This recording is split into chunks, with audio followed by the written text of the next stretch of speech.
Coucou mes Danilo, bienvenue sur ma chaîne. Dernièrement, j'ai réalisé une sauce gombo qui tirait et j'ai reçu des commentaires que je n'aime pas quand ma sauce tire. Comment est-ce que préparer pour que ma sauce gombo ne soit pas trop lourde? Alors, cette recette, elle est pour vous. Passons à la préparation. Dans une marmite, je viens ajouter de l'huile. Ensuite, les oignons que je vais faire revenir quelques minutes. À cela, je viens rajouter du poivron vert que je vais griller 2 à 3 minutes. Ensuite, je rajoute de la viande de bœuf. Vous pouvez utiliser la viande de votre choix. Je vais saler avec du sel et du poivre blanc. Nous allons griller la viande environ 10 à 15 minutes.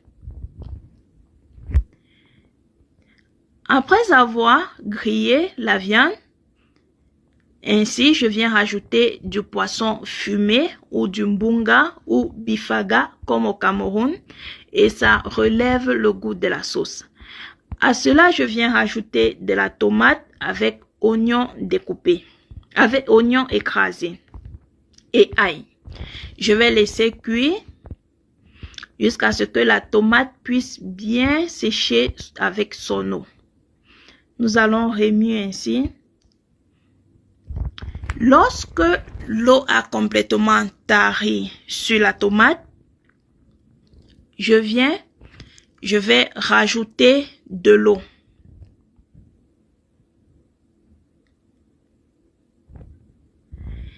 Et je referme la marmite et nous allons laisser que l'eau porte à ébullition. Lorsque l'eau a porté à ébullition, je viens rajouter le gombo avec le piment, c'est facultatif, et aussi des écrevisses écrasées, du poisson frit, et je vais laisser cuire à découvert. Je tiens à préciser que je n'ai pas augmenté une très grande quantité de sel gemme pour éviter que cela ne soit trop lourd. Et nous allons laisser cuire à découvert, comme j'ai dit. Tu viens saler ou ça ajuster ton assaisonnement si tu as eu à saler au départ. Mais moi, j'ai ajusté puisque j'avais déjà ajouté du sel sur la viande. Et je cuis à feu moyen environ 10 minutes.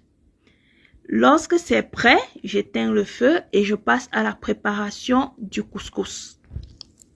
Pour cela, nous aurons